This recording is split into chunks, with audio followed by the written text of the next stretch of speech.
आज मैं लाई हूँ आपके लिए बहुत ही मज़ेदार सी कड़ी चावल की रेसिपी। बहुत सारे लोगों की कड़ी देखने में तो अच्छी होती है लेकिन खाने में बहुत ही ज़्यादा फीकी होती है। उसका शौक़ बिल्कुल भी मज़े का नहीं होता और जो पकौड़ियाँ होती हैं वो भी बहुत ज़्यादा सख्त हो जाती हैं। तो आज की रेसिपी है उन लोगों के लिए ख़ास, क्योंकि आज मैं बनाने लगी हूँ बहुत ही परफेक्टली कड़ी पकोड़ा रेसिपी।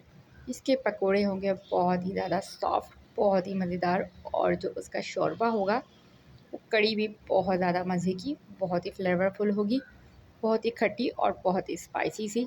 तो बस अगर आप भी कड़ी चावल लवर हैं तो आज की रेसिपी को बिल्कुल भी मिस नहीं कीजिएगा, क्योंकि कड़ी की इससे ज़्यादा मज़ेदार और आसान रेसिपी आपको कोई नहीं देने वाला। तो अगर आप भी आसानी से बनाना चाहते हैं कड़ी चावल की रेसिपी और सॉफ्ट और जूसी सी फुल्कियाँ बनाना चाहते हैं तो आज की वीडियो है, लाजमी एंड तक देखें। वीडियो को बिल्कुल भी स्किप ना करें और वीडियो पसंद आए तो लाइक ज़रूर करें। तो चलें स्टार्ट करते हैं। एक बोल के अंदर मैंने 2 भर के खाने के चमचे शामिल किया था बेसन, और अब 1 बड़ा कप में लूँगी दही। तो दही मेरा लगभग 1 पाव के करीब था। साथ ही मैं इसमें शामिल करूँगी 2 कप भर के पानी के। तो जब भी आप कढ़ी बनाएं तो इस बात का ख़ास ख्याल रखें कि आपका जो बेसन हो उसकी क्वांटिटी दही से हाफ़ होनी चाहिए, और दही की क्वांटिटी हमेशा बेसन से ज़्यादा होनी चाहिए, तभी आपकी कढ़ी जो है वो मज़े की बनेगी।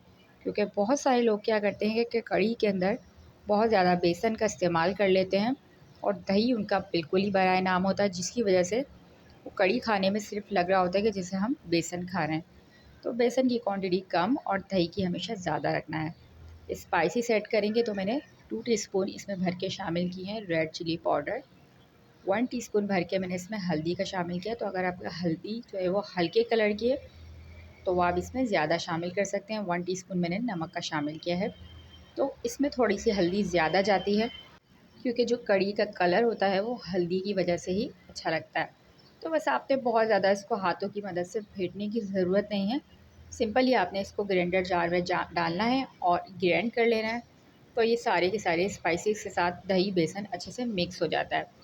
बिल्कुल भी इसको हमें मेहनत करने की ज़रूरत नहीं पड़ती। दूसरी तरफ मैंने एक पैन लिया था, उसके अंदर 1 कप के करीब मैंने ऑयल शामिल किया था। तो बस एक बड़े साइज़ की प्याज आपने ग्राइंड करके उसका पेस्ट बना लेना है और वो इसमें शामिल कर देना है। साथ ही इसमें आपने अदरक लहसुन 1 टीस्पून अदरक लहसुन आपने भर के इसमें शामिल कर देना है, और प्याज को हमने अच्छे से पकाना है। कम से कम 5 मिनट तक हम इसको पकाएंगे, ताकि जो प्याज का कच्चा पानी है वो ख़त्म हो जाए। क्योंकि बाज़ लोग कढ़ी के अंदर ऐसे ही प्याज का पेस्ट शामिल कर देते हैं, तो जिसकी स्मेल उनकी कढ़ी में लास्ट तक आती रहती है, तो उससे कढ़ी बहुत ज़्यादा मज़ेदार नहीं लगती। तो आपने कोशिश करना है कि प्याज और मसालों को अपने पहले से भून लेना है। तो मैंने यहाँ पर 1 चमचा भर के इसमें पिसी हुई लाल मिर्च शामिल की है, ताकि इसका भी प्यारा सा कलर आए। स्पाइसेस अगर आपको कम पसंद है तो आप स्पाइसेस कम ऐड कर सकते हैं, लेकिन कढ़ी जो है वो थोड़ी चटपटी सी ही अच्छी लगती है। साथ ही जो मैंने ग्राइंड करके रखा था बेसन और दही का पेस्ट, वो हमने इसमें शामिल कर देना है और अच्छे तरीके से मिक्स करना है। और जब तक पकाना है इसको हाथ चमचे चलाते रहना है, जब तक कि इस पर एक अच्छा सा बॉयल नहीं आ जाता। तो कम से कम आपने इसके अंदर 4 गिलास के करीब पानी डालना है, क्योंकि कढ़ी आपकी जितनी ज़्यादा पकेगी इतनी ही ज़्यादा मज़े की बनती है। तो बस पानी आप इसमें ऐड करते जाएं और इसके खोल आने का आपने इंतज़ार करना है। जब तक ये बॉयल नहीं होता आपने इसको बार बार चमचा चलाते रहना है, ताकि इसमें गुठलियाँ ना बने और ये बिल्कुल भी लगे नहीं। जब एक दफ़ा इसमें बॉयल आ जाएगा तो बेफ़िक्र हो के आप इसकी फ्लेम को मीडियम करके लो करके आप इसको रख सकते हैं और उसको खूब पकने दे सकते हैं, क्योंकि यहाँ पे कढ़ी को कम से कम 1 घंटा पकाना ज़रूरी है। कम से कम कढ़ी हमारी 1 घंटा पकेगी तभी जाके इसमें फ्लेवर आएगा। बहुत ज़्यादा जल्दी आपने नहीं करनी है, क्योंकि कढ़ी का नाम ही देर तक पकाने का है, और फ्लेवर भी उसमें जभी आता है जब खूब अच्छे से ही पके। तो आप देख सकते हैं कि यहाँ पर इसमें बहुत ही ज़बरदस्त सा खोल आ चुका था, बहुत ही अच्छा सा बॉयल आ चुका था, और बस इसी बॉयल का हम इंतज़ार कर रहे थे और बार बार हमने इसमें चमचा चलाते रहना था। तो यहाँ जब बॉयल आ जाएगा तो बस आपने इसके फ्लेम को कर देना है बिल्कुल स्लो, और इसको मैंने 40 से 45 मिनट तक पकने के लिए ढक कर रख दिया था। तो ये आप देख सकते हैं मेरे 45 मिनट हो चुके हैं और कितनी गाढ़ी ये कढ़ी हमारी हो चुकी है, खूब अच्छे से पक चुकी है। तो बस इतना आपने इसको पकाना है, कम से कम आपने इसको 40 से 45 मिनट पकाना है। और जब आपकी कढ़ी इतनी ज़्यादा गाढ़ी हो जाएगी, आपने इसमें शामिल कर देना है इमली का पेस्ट। तो यहाँ पर सिंपल मैंने एक कप पे इमली भिगो के रखी थी और उसके बाद मैंने सिर्फ उसका पल्प शामिल करना है। मैंने उसके बीज हटा दिए थे और सिर्फ जो उसका पेस्ट बना के वो हमें इसमें लाजमी शामिल करना है। इससे बहुत मज़े का फ्लेवर और बहुत ही अच्छी खटास आती है।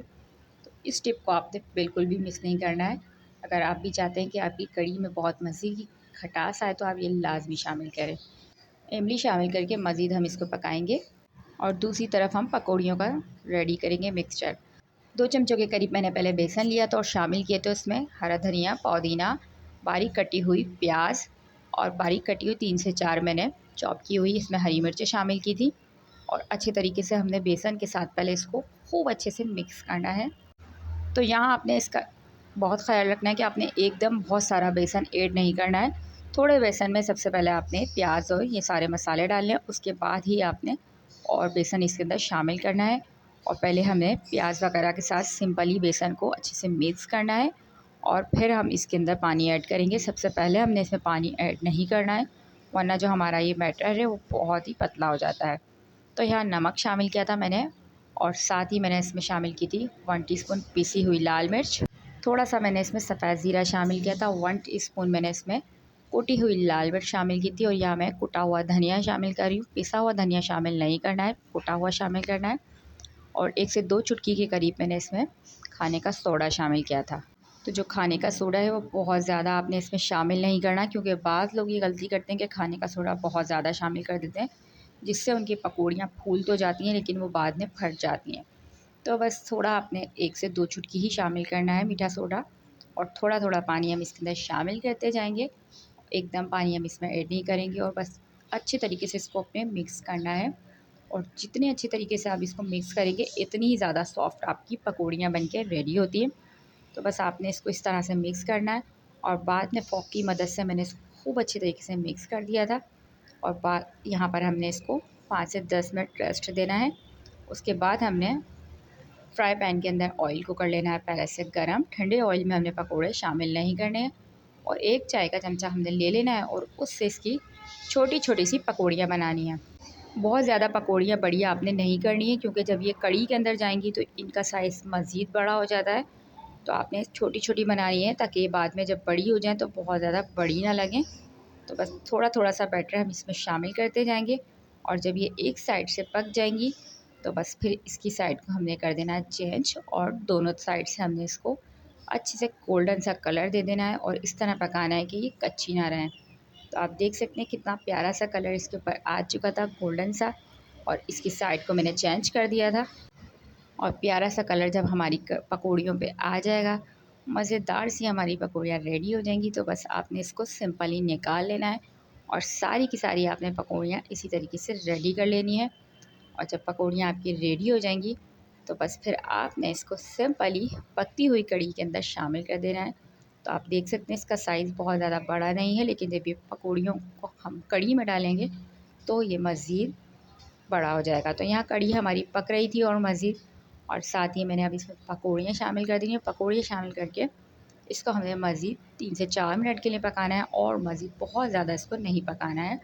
बस हम इसको इसलिए पकाएंगे ताकि जो हमारी कढ़ी है वो बहुत अच्छे से गाढ़ी तो हो ही चुकी थी, पकौड़ियाँ भी अंदर तक बहुत अच्छे से हमारी कढ़ी के साथ पक जाएँ।